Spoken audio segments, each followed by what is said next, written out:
Hello and welcome to the Pilgrim Way. My name is Norman Graham and I'm a minister in the Baptist Union of Churches in Scotland. The aim of these signposts is to try and help to connect the text of the Bible with our everyday lives. I'm going to continue our little short series on Advent themes, and today I'm going to read from Luke chapter 2, the first 7 verses, and then verse 14 of John chapter 1. And the reading from Luke is a kind of a mixture of the New International Version translation and the King James translation. In those days, Caesar Augustus issued a decree that a census should be taken of the entire Roman world. This was the first census that took place while Quirinius was the governor of Syria. And everyone went to their own town to register. So Joseph also went up from the town of Nazareth in Galilee to Judea, to Bethlehem, the town of David, because he belonged to the house and line of David. He went there to register with Mary, who was pledged to be married to him and was expecting a child. While they were there, the time came for the baby to be born, and she gave birth to her firstborn, a son. She wrapped him in cloths and placed him in a manger, because there was no room for them in the inn. And then from John chapter 1 verse 14, the Word became flesh and made his dwelling among us. We have seen his glory, the glory of the one and only Son, who came from the Father, full of grace and truth. Well, the traditional version of the Christmas story is very familiar. Repeated year after year by preachers, it's affirmed in nativity plays and in Christmas carols. It goes something like this. Mary and Joseph arrived in Bethlehem late one night, just as Mary went into labour. But all the inns were full, and so an innkeeper allowed them to spend the night in the stable with the animals where, alone in the cold and dark, Jesus was born. Almost immediately, shepherds arrived at the command of angels, and then 3 wise guys from the east turned up with amazing and expensive gifts for the newborn king. It is the story depicted on countless Christmas cards and in historic works of art and, as I said, in carols. We know the story so well. I suspect that we don't really pay a lot of attention to it. We've heard it all before, repeatedly. And as the saying goes, familiarity breeds contempt. We are so familiar with the nativity story that it's easy to forget its glorious mystery and wonder. Adding to our own forgetfulness, some well-known and well-loved elements of the traditional Christmas story come not from the Bible at all, but from a fictional account called the Proto-Evangelium of James, written about 200 years after Jesus was born. It was so full of historical, geographical and cultural errors that Pope Innocent I condemned it in 405 AD. We can say with some degree of certainty that Jesus was probably born in September or October, probably just after the harvest when the weather was suitable for travelling. So there wouldn't have been any snow on snow, as one carol puts it. Excuse me. We can also say with some certainty that there was no inn and there was no stable either. The myth of the inn comes about largely because of a confusion over the meaning of the Greek word kataluma. Although it can refer to a commercial inn, it does so only very indirectly, and the normal word for an inn is pandokeion, which Luke uses in the story of the Good Samaritan. In the 17th century, when the Bible was being translated into English, a place to stay in a town was an inn, and so the translators of the King James Version opted to translate this word as inn. And the inn was then immortalised in countless Christmas carols. But kataluma simply means a place to stay, and it was the word commonly used for the guest room in a person's house, normally on the roof or attached to the rear of the house. Jesus uses this word in Luke 22 when he says to his disciples to go into the city, and he says, "As you enter the city, a man carrying a jar of water will meet you. Follow him to the house that he enters, and say to the owner of the house, 'The teacher asks, where is the guest room where I may eat the Passover with my disciples?' He will show you a large room upstairs. all furnished. Jesus is clearly referring to a room in a private home. So when the text in Luke 2 says that there was no room, it is most likely means that the guest rooms in people's homes were already full due to the people coming back to Bethlehem for the census. Some scholars suggest actually that since Bethlehem was only 5.5 miles from Jerusalem, it was both too small and too close to the city to have an inn.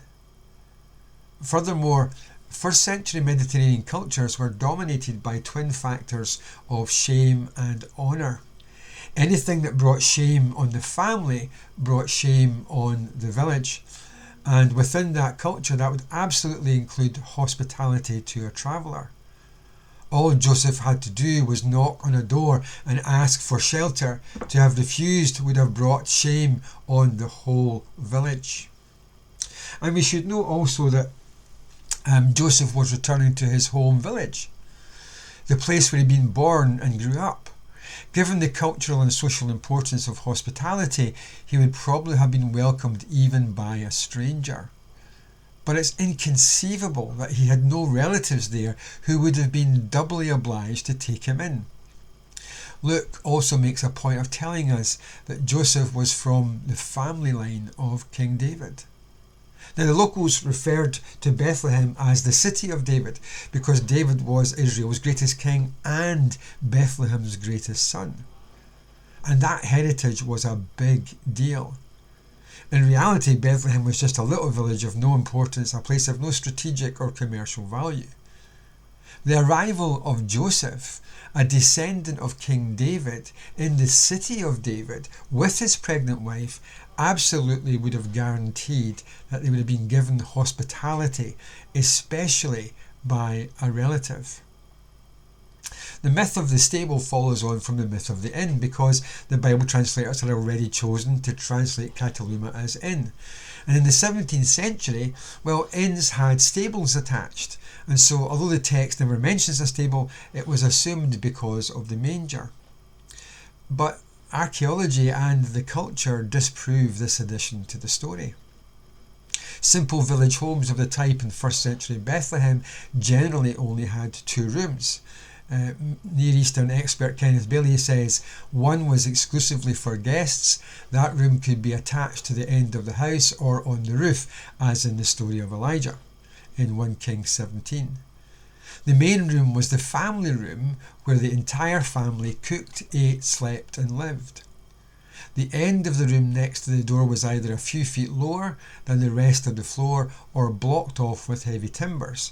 Each night into that designated area, the family cow, donkey and maybe a few sheep, whatever they had, would be driven in.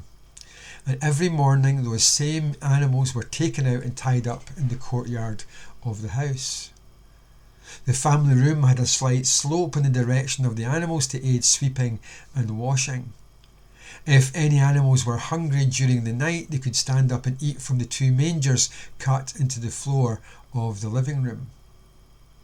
The Bible actually gives lots of examples of this type of house, such as when the medium of Endor took a calf from the house to feed King Saul in 1 Samuel 28. But the story of Jephthah in Judges 11 also assumes the same type of house. He made a vow that if God gave him victory on the battlefield, he would sacrifice the first thing that came out of his house in the morning. He obviously assumed that it would be one of the animals. Unfortunately, of course, it was his daughter. It's likely then that Jesus was born in the family room of an ordinary peasant home, probably belonging to a relative, with the animals at one end of the room and with his relatives all around him. A normal, ordinary birth. And you might be wondering, so what? Apparently none of these details are crucial to the story of the Nativity. Well, I want to suggest 2 important reasons why it matters that we get this story right. Firstly, the truth matters.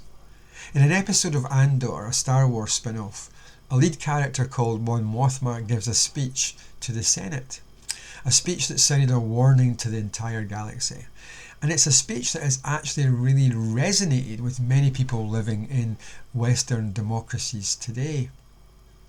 She says, "I believe we are in crisis. The distance between what is said and what is known to be true has become an abyss. Of all the things to risk, the loss of an objective reality is perhaps the most dangerous. The death of truth is the ultimate victory of evil. When truth leaves us, when we let it slip away, when it is ripped away from our hands, we become vulnerable to the appetite of whatever monster screams the loudest." We live in an age where fake news and alternative facts are experiencing in real time the loss of objective truth, and with it the loss of objective reality. It has never been as important for us to hold on to and to affirm objective truth and reality as it is today. And as heralds of the truth of Jesus, Christians must ensure that what we herald is actually true. Every element that's added to the facts of Jesus' birth, life, death and resurrection, as told in the Gospels, makes the story seem less true, more unbelievable. In fact, if you told the traditional Western Christmas story to anyone from the Middle East, they would spot the cultural falsehoods in it immediately, discrediting for them the whole story. Furthermore, embellishing the story diminishes and obscures the very point that the Gospel writers are trying to make. And that leads to my second observation. The very ordinariness of Jesus' birth serves to highlight his true and full humanity, the extent of his humility in becoming human for our sakes, and the depths of his love for us. The first verse of John's Gospel tells us that a person called the Word was with God at the beginning and of all things, and was God. He made everything that is. In the 14th verse, John tells us that the same Word who was God became flesh and lived among us, and he goes on to tell us that that person is Jesus. Tim Keller points out the crudeness of the Greek word translated as flesh, for it can equally be translated simply as meat. John is telling us in very graphic terms that it's not the case that Jesus just appeared to be human, but in actuality, God became a flesh and blood person of meat and bone. That's why the prophet Isaiah, when foretelling the birth of Jesus, calls him Emmanuel, for it means God with us. Yet at the same time, Jesus was born as a fully human person, born in humble circumstances, just like every other child born in Bethlehem that day. Despite the lack of any pomp and ceremony that would accompany the birth of an earthly king, despite the normality, the ordinariness of his birth, this child was the King of glory in the flesh. I mean, who could imagine such a wondrous thing? The King of glory, veiled in human flesh, meat and bone, as just another ordinary human baby born in Bethlehem. C.S. Lewis was right to describe the Incarnation as the central mystery of Christian theology. I think John Murray really encapsulates something of that mystery and wonder when he says that in the birth of Jesus, the infinite became finite. The eternal and supratemporal entered time and became subject to its conditions. The immutable became mutable. The invisible became visible. The creator became the created. The sustainer of all became dependent. The almighty infirm. All summed up in the proposition that God became man. Nothing so incredible had ever happened since the beginning of time, and we're right to wonder why. In the Gospel of Matthew, the angel tells Joseph to call the child Jesus because as God in the flesh, he will save his people from their sins. In other words, he would undo the effects of humanity's fall into sin that we read about in the opening chapters of the Bible. It's no accident that John's Gospel begins with the same words as Genesis, in the beginning. It's John's way of signalling that just as Genesis was the beginning of creation, the birth of Jesus is the beginning of a new creation, a new beginning for humanity. But what exactly does that new beginning look like? Well, we should note that God became a flesh and blood person, not in the ideal perfection of the Garden of Eden, but in the real world, our world, the world of sin and suffering and sorrow. In the real world east of Eden, where we experience pain, suffering and death. In his great book on suffering and pain, Timothy Keller notes that suffering is a universal human experience. He writes, suffering is everywhere, unavoidable, and its scope often overwhelms. By coming in human flesh, Jesus was able to fully experience what that means. He knew what it was to be hungry, to be misunderstood, to be rejected and betrayed, to be falsely accused, to suffer loss, to experience pain, to enter into the darkness of death. We should note also that the writer to the Hebrews connects the humanness of Jesus with our suffering, saying that since the children have flesh and blood, he too shared in their humanity, so that by his death he might break the power of him who holds the power of death, that is the devil, and free those who all their lives were held in slavery by their fear of death. For surely it is not angels he helps, but Abraham's descendants. For this reason he had to be made like them, fully human in every way, in order that he might become a merciful and faithful high priest in service to God, and that he might make atonement for the sins of the people. Because he himself suffered when he was tempted, he is able to help those who are being tempted. It's common when enduring suffering to say that no one knows what I'm feeling, no one knows what it's like to go through this. But of course that's not true. Jesus became fully human to fully experience human suffering, in order that not only might he comfort us in it, but ultimately redeem us from it. And how is that possible? Well, in his Gospel, John doesn't just say that the Word became flesh, he says that he also made his dwelling amongst us. The phrase used is more literally that he tabernacled amongst us. The tabernacle takes us back to the First Testament. It was the tent of meeting, and so some translations say he pitched his tent among us. The tabernacle was the place where the glorious presence of God was encountered, but it was only accessible through a blood sacrifice. John is hinting at what the writer to the Hebrews makes plain, that God came in the flesh to be that sacrifice so that we could enter into his presence. When he died, the veil in the temple was torn in two from top to bottom, symbolizing that access to God was now possible for all. The ordinary and full humanness of Jesus gives us hope in a suffering world. For the story ends in Revelation with a vision not of a world of suffering, but a world where God has vanquished evil and has wiped away every tear, so that suffering, pain and death are no longer a part of human experience.